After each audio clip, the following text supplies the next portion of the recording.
Hi, this video is for your Canvas instruction that sticks book. Dave Stewart asked me to do a couple videos just talking about how you might do this for online teaching. I'm just going to do a quick demonstration. I did one, if you saw the previous video, it was just basically introducing the notes at the start of the unit and then just reinforcing this idea of this unit is fragments. Okay guys, every short writing piece that we do from here on out, we're going to edit for fragments, and you're going to use the warm-ups to just kind of reinforce those ideas. As always, use it as you see fit. So if we're doing this in an online situation, like I've said, I would probably record a brief video like this. What I did last year was I had them embedded in my lesson plans, links to the videos. They'd go to the videos, watch them, and just complete some quick practice exercises. If you could do this via Zoom, if you're doing it that way, ideally in-person instruction is going to work best. So obviously that's what we're probably all hoping for, but if not, this is a way you could do this online, recording a video similar to what I'm doing right here. All right, so let me walk you through this. I used fragments as the sample unit I was going to go over. So fragments 3.1, I would start right out. Okay guys, take a look at your copy of this Fragments Exercise, Fragments 3.1. I'm going to ask you guys to take 1 minute, and I want you to name the 3 elements of a complete sentence.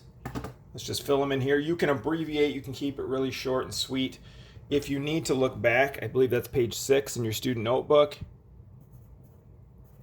All right, you can check that out. Try to see if you can remember them first, okay? See what you can do from memory first, but then look back and double check on page 6. Okay, so I would literally then click the clock and I would let this go on the actual video so that kids could work on it and they could actually just see their time and run the video in the background as they're going through and looking this up. As far as making these copies available to students, we gave paper copies were available for students to pick up. Also, I just had PDFs that kids could print out. It just depends on how you would want to do it. Or you could simply just have the kids do it in a notebook if you wanted to and just jot their answers down. Whatever would work best for you. I mean, they could see this or view the PDF and write it in a notebook. Say there's no perfect way to do this. Now in the classroom, I would do it just like this. I'd give them a minute. Everybody fills in. When the beeper comes off, what I do when I'm in the classroom is I pull my calling cards. I randomly call on 3 students, and I'll call on them to fill these blanks in. All right, for the purpose of this video, I'm just obviously going to fill these in. So it says, name the 3 elements of a complete sentence. So we've got subject, verb, and a complete thought. That information was on page 6, and we just want to reiterate that with them, that there's the subject, verb, complete thought. Those are the 3 elements of a complete sentence. Now, I also teach, as we move on, 4 common causes of the fragment. So they'll, I think 3.2 ask that question. So it might be a slightly different question next time. All right, so identify each word group as a sentence or a fragment. Now, normally what we would do at this point with the kids is I would get them started, say, okay guys, go ahead, go through this. All right, and then I would pause them after a minute or 2, and then I would walk through the sentence creations, go through that, and then just tell them to do the editing and proofreading sentence when you're finished. All right. So at this point, say, okay, our application exercise, identify each word group as a sentence or fragment. All right. Guys, I'm going to give you like a minute. If you need more than a minute, that's fine. No rush. So on the video, I would put up a minute and tell them to kind of go through that. All right. Now, in a classroom setting, I would have read through the instructions, said, okay, go through, fill in your sentences or fragments. I would have taken a lap around the room and just walked around the room while the kids are filling in their answers. And then once I was pretty sure that everybody had gone through that, I would move on to reading through the instructions for the sentence creations. I always read through all the instructions with the kids, and I do that intentionally because I feel like it reinforces some of the rules so they start to stick. But kids also work ahead of me, and I don't care. Like, I'll have some kids who finish this and they'll go right on to the sentence. They know, once they get the hang of it, they know what they need to do next. So, all right. Okay, guys, so that was the application portion where we just wanted to identify sentence fragments. Then I want you guys to go down to the sentence creations. Now, one thing I want you to remember, a sentence doesn't need to be long to be complete. It just needs a subject, a verb, and a complete thought. And if you've got those three things, you can have a complete sentence. So you can have a two-word sentence that has a subject and a verb. Here's an example. Rob awoke. Rob is your subject. What did he do? He awoke. It's a complete verb.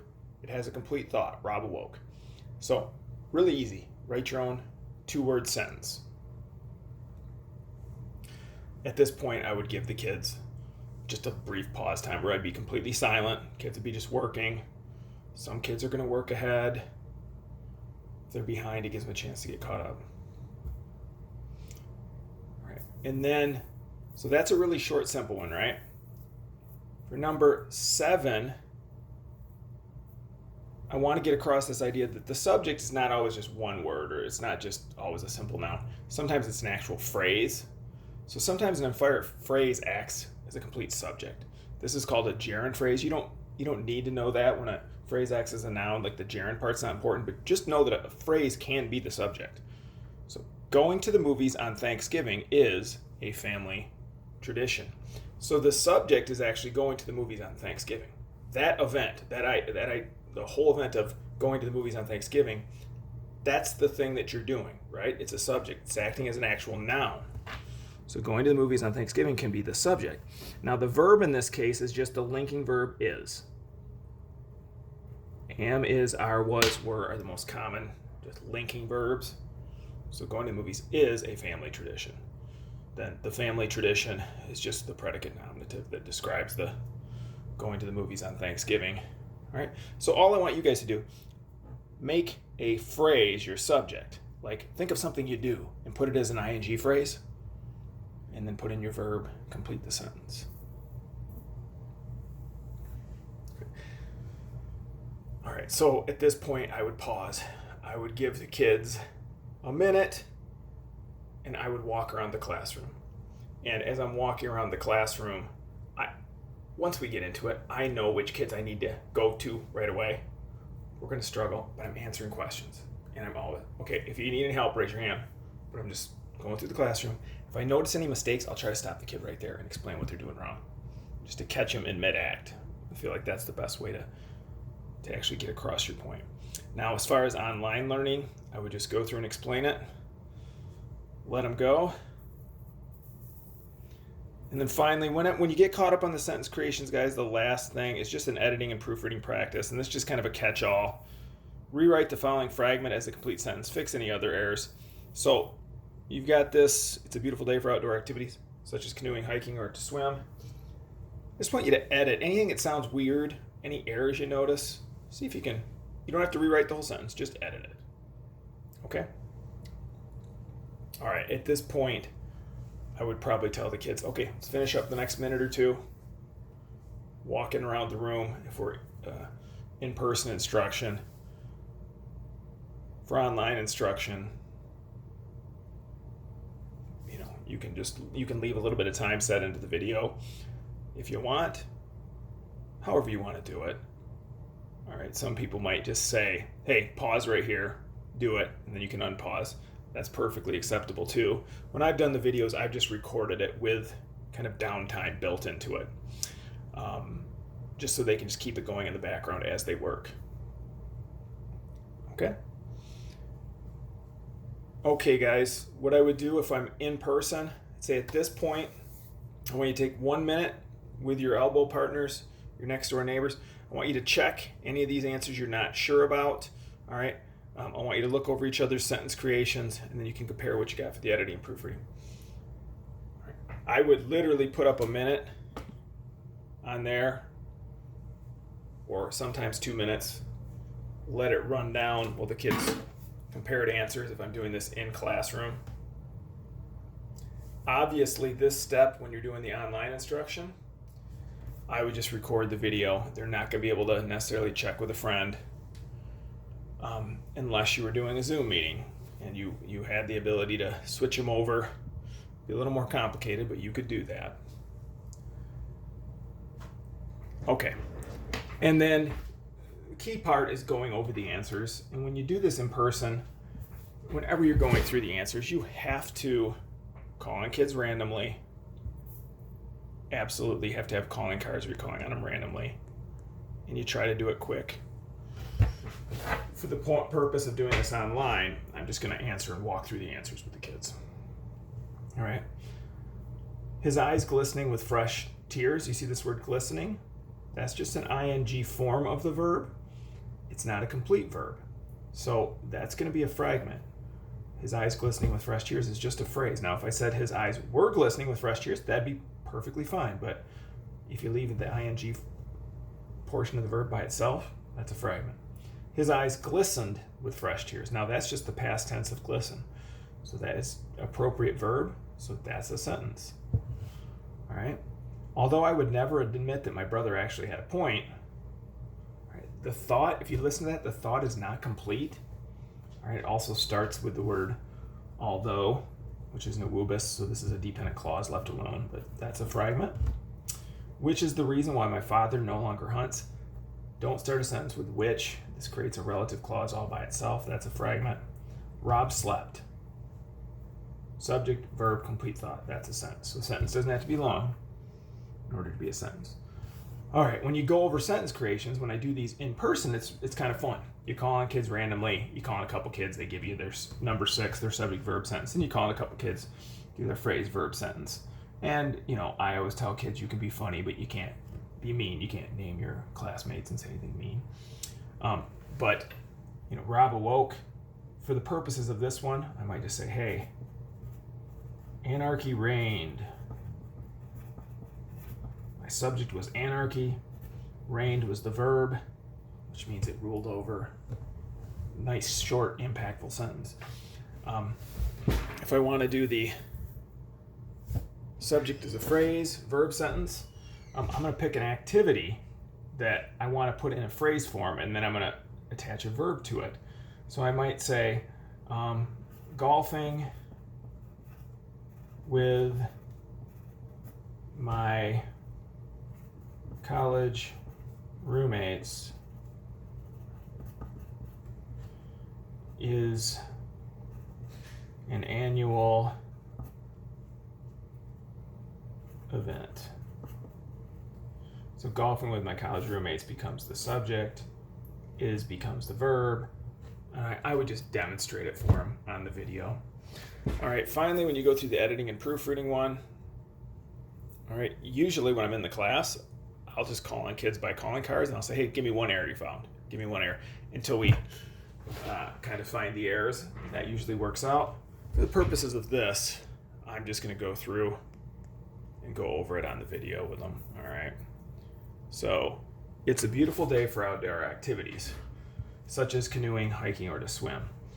Well, I know a sentence can't start with such as, so I'm going to lowercase this s. I'm going to make this a comma. So it's a beautiful day for outdoor activities, such as canoeing, hiking, or to swim. Now, when I look at this list, canoeing, hiking, or to swim does not fit with canoeing or hiking. It's got to be in the same form. That's called parallelism. So I'm going to say such as canoeing, hiking, or swimming. All right. One other error.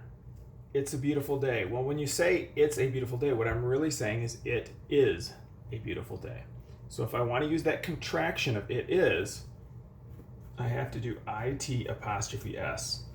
And one thing I try to remember about it apostrophe s is that it's always a contraction. It means it is.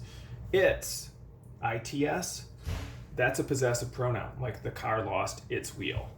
All right, so those are the errors that are in this sentence. All right, I'd ask kids to check it over, look it over.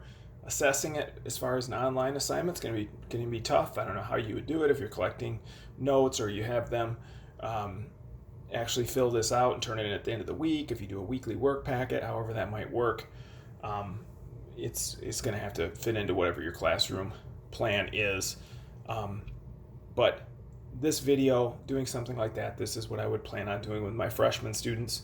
If we end up being online, I'll do some short videos and just hold them accountable. We're going to have a weekly work packet if I have freshmen, where we'll have kind of our assignments for the week, and I'll collect those back. So that's a little bit different story, but it really just depends on how you're going to do it.